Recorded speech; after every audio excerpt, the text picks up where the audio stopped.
Bonjour.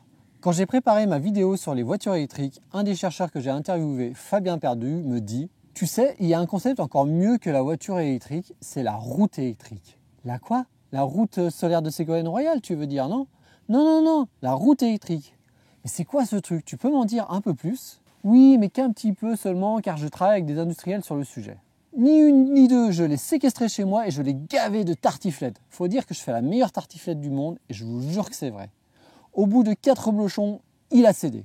J'ai rajouté un peu d'esprit critique là-dessus parce que c'est quand même le but de cette chaîne. Et voilà, c'est cadeau pour vous. On va découvrir si la route électrique, c'est un si bon concept que ça pour décarboner le transport routier.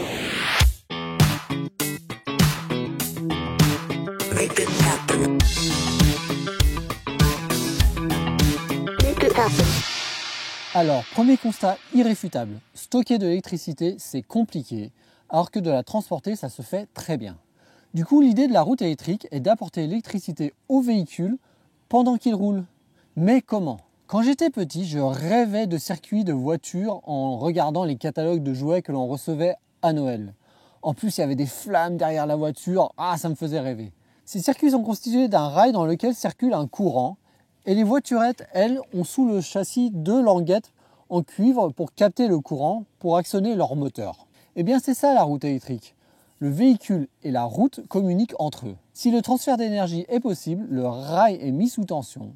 Un patin descend sous le véhicule et la route alimente directement le moteur électrique en énergie et charge simultanément la batterie. La route peut délivrer jusqu'à 400 kW à un poids lourd quand il consomme en moyenne 120 kW sur autoroute et qu'une voiture consomme en moyenne 25 kW. Lorsque le véhicule est en phase de dépassement ou en fin de tronçon électrifié, le patin se relève automatiquement en position repliée et le moteur électrique de la voiture continue de fonctionner sur sa batterie rechargée. L'entreprise suédoise Evias a fait un démonstrateur de 50 mètres à Stockholm. Une autre entreprise suédoise, Elonroad, utilise des rails de tension de 600 à 800 volts alternés tous les 1 mètre avec 3 patins ou plus sous le véhicule. Il y a aussi Alstom qui a fait un démonstrateur avec Volvo. Ça vous paraît peut-être idiot, mais c'est le même principe que pour les tramways de Bordeaux, une technologie bien éprouvée. Ça, ce sont les solutions par rail. Elles sont en concurrence avec deux autres technologies.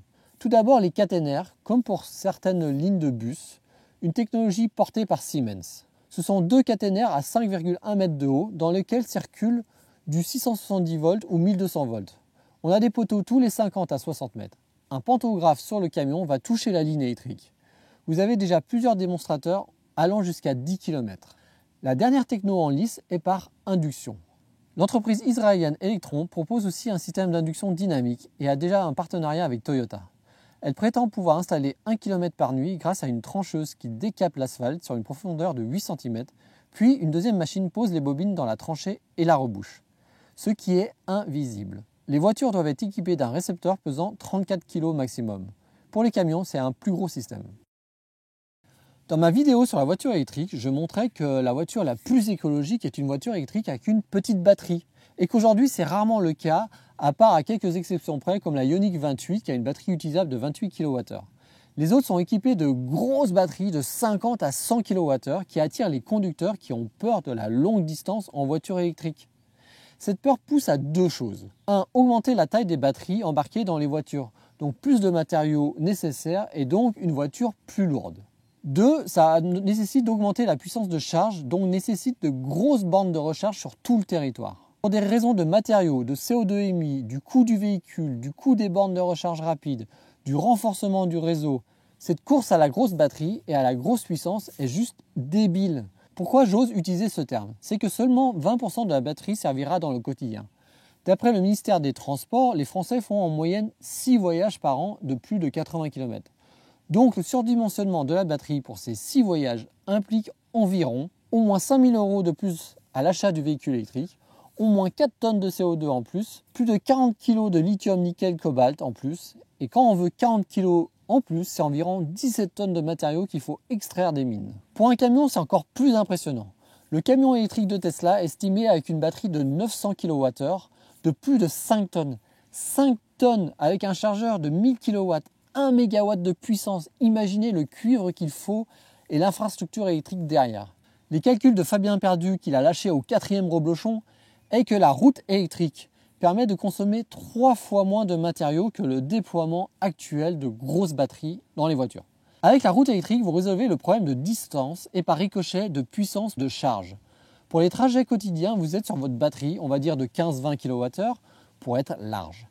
Et pour les longs trajets, vous avez compris, la route électrique. En plus, les longs trajets, c'est surtout sur autoroute et nationale. Mais même en ville, ça a un intérêt. Parce que l'attribution d'espace pour les stations de recharge dans les villes, densément peuplées, c'est un sacré gros défi. L'infrastructure de recharge sans fil souterraine installée à des endroits pratiques dans une ville élimine l'anxiété liée à l'autonomie et rend la recharge complètement accessible. Et puis d'un point de vue réseau électrique, c'est mieux. Au lieu que tout le monde recharge sa batterie à midi pendant la pause repas, tu lisses la demande dans le temps et dans l'espace, ce qui nécessite moins de renforcement local du réseau, contrairement à une station de recharge de voitures électriques avec plein de superchargeurs. Quand je lis les réactions sur les réseaux sociaux à la publication d'un article sur la route électrique, je vois souvent le même genre de réaction. Et ils sont à 2 doigts de découvrir le train ou « ah mince, encore de l'argent gaspillé ». Alors ont-ils raison? La solution par caténaire est la plus mature et bénéficie d'une partie de l'expérience du monde ferroviaire. Elle n'est pas intrusive car on ne touche pas à la chaussée. Néanmoins, il y a des freins à son déploiement. Cela soulève des questions de sécurité à cause des poteaux, de l'éventuelle chute de caténaire et ne facilite pas l'intervention de grues ou d'hélicoptères en cas d'accident sur l'autoroute. Il reste aussi des questions de recherche en suspens. On ne sait pas si on sera capable de fournir jusqu'au potentiel 5 MW par kilomètre et on ignore le vieillissement de tels caténaires sur une autoroute fortement empruntée, car on aurait un rapport de 100 par rapport à l'utilisation pour le train. Et visuellement, les poteaux aussi ont un impact. Mais son principal défaut à mes yeux est son incompatibilité avec les voitures, les véhicules utilitaires et même les petits camions. Donc finalement, ça n'a d'intérêt que pour les gros camions supérieurs à 12 tonnes. Alors là, vous pourrez me répondre, bah alors, tu vois, quitte à faire un train de camions, autant mettre les camions sur un train. Et si en plus je vous dis que pour la même quantité de matière transportée, le train consommera 6 fois moins d'énergie. On va dire game over pour la route électrique, par caténaire. En fait, pas vraiment. D'abord, c'est évident, mais il faut le rappeler, un wagon de train ne peut pas quitter le rail pour aller livrer une entreprise ou un particulier. Et un train, ça t'impose des horaires. Pour ces raisons, en Allemagne et en France, qui sont les plus importants pays en termes de volume transporté par fret, comme vous pouvez le voir à droite, la part modale ne dépasse pas 18% en Allemagne et de 10% en France. Donc même si on doublait ou quadruplait les trains de fret, c'est encore limité. Faisons un calcul. Un train de fret est équivalent à 30 camions. Or, sur une seule voie d'autoroute, on fait passer jusqu'à 10 camions par kilomètre, soit 800 camions par heure, soit l'équivalent de 26 trains de fret par heure. C'est impossible un tel volume de trafic par train. Alors oui, il faut appeler de nos voeux à fortement développer le fret ferroviaire, mais sa capacité limitée ne suffira pas. Donc la route électrique doit être vue comme une solution complémentaire, pas concurrente. On a vu les défauts de la route électrique par caténaire. Et pour les 2 autres solutions alors? Pour la solution par rail au sol, cela pose des questions pour l'adhérence et sa résistance au gel, au chasse-neige et comme la précédente solution, impact sur la chaussée et sa maintenance et aussi l'évacuation de l'eau. Et un rail, ça frotte, donc on a des particules liées au frottement et du bruit. Et on doit valider son adaptation et sa pérennité sur autoroute à fort trafic et vitesse élevée. L'avantage de cette solution est qu'elle est compatible avec tout type de véhicule, contrairement au caténaire. Qu'elle nécessite aussi moins de contraintes également en exploitation. Et surtout, c'est celle qui délivre les plus grosses puissances. Pour l'induction, c'est jugé comme la solution idéale par les exploitants routiers parce qu'elle a une faible intrusivité une fois installée, l'absence de contact entre le véhicule et la route, et elle est compatible avec tous les véhicules. Mais on est au début de la recherche et on n'a pas encore démontré ses performances en conditions opérationnelles. Et il y a encore beaucoup de questions sans réponse pour l'instant. Impact de ce dispositif sur la durée de vie de la chaussée. Quid de la maintenance de cette chaussée? L'évacuation de l'eau. La puissance est un peu faiblarde pour les camions. Le rendement est environ 10% inférieur à la conduction par rail, chiffre à prendre avec des pincettes. La durabilité sur l'asphalte, qui est majoritaire en France, est un risque. la quantité de cuivre nécessaire risque d'être plus importante et le coût sera sûrement un peu supérieur. Si on devait comparer la maturité de développement des trois technos, on dirait à peu près mature pour le caténaire, encore à lever des toutes pour la conduction et encore beaucoup de freins à lever pour l'induction. J'ai personnellement une nette préférence pour ces deux dernières solutions par rapport à celle au caténaire, car elles s'adressent à tous les véhicules et non uniquement au transport de gros camions. Quitte à investir des milliards, autant décarboner tout le transport routier, pas seulement celui des marchandises. La route électrique est, je trouve, un parfait exemple que le discours suivant ne tient pas. La technologie va nous sauver, il suffit de laisser faire le marché, la libre concurrence et l'innovation émergera. Eh ben non, la route électrique est potentiellement une très bonne solution, mais ne peut être un succès si et seulement si on a un État fort, et donc chez nous si on a une Union européenne avec une vision à long terme et qui s'assoit sur les lobbies. Vous avez déjà du lobbying entre les trois technologies de route électrique, avec un vainqueur actuellement dans les médias, la solution par caténaire de Siemens. Vous aurez forcément du lobbying de ceux qui auront un intérêt à ce que cela ne se déploie pas, vu que l'on aurait des plus petites batteries, moins de stations de recharge, etc. Et puis on voit aussi déjà des visions politiques de déploiement de cette route qui divergent. L'Allemagne a une vision de 4000 km par corridor, c'est-à-dire des segments de route qui voient les plus gros transits de poids lourds. Le gain de cette vision par corridor est que ça permet de faire des gains de consommation du diesel si tu as des poids lourds hybrides. Mais ça n'a aucun gain sur la taille des batteries.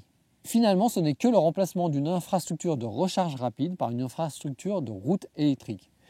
C'est finalement un modèle court-termiste qui ne permet pas une décarbonation profonde. La Suède vise 3000 km en 2045, ce qui est étonnant pour un pays peu peuplé où le biocarburant a du succès. Les travaux vont commencer pour convertir un tronçon de 20 km d'autoroute dans un hub au cœur des trois plus grandes villes. L'Angleterre parle de 15 000 km. Une étude de Cambridge montre que ce serait une bien meilleure solution que les camions à hydrogène. La France a lancé avec du retard en 2021 un groupe de travail sur ce que l'on appelle l'ERS, c'est-à-dire Electric Road System. Il y avait quand même 160 participants.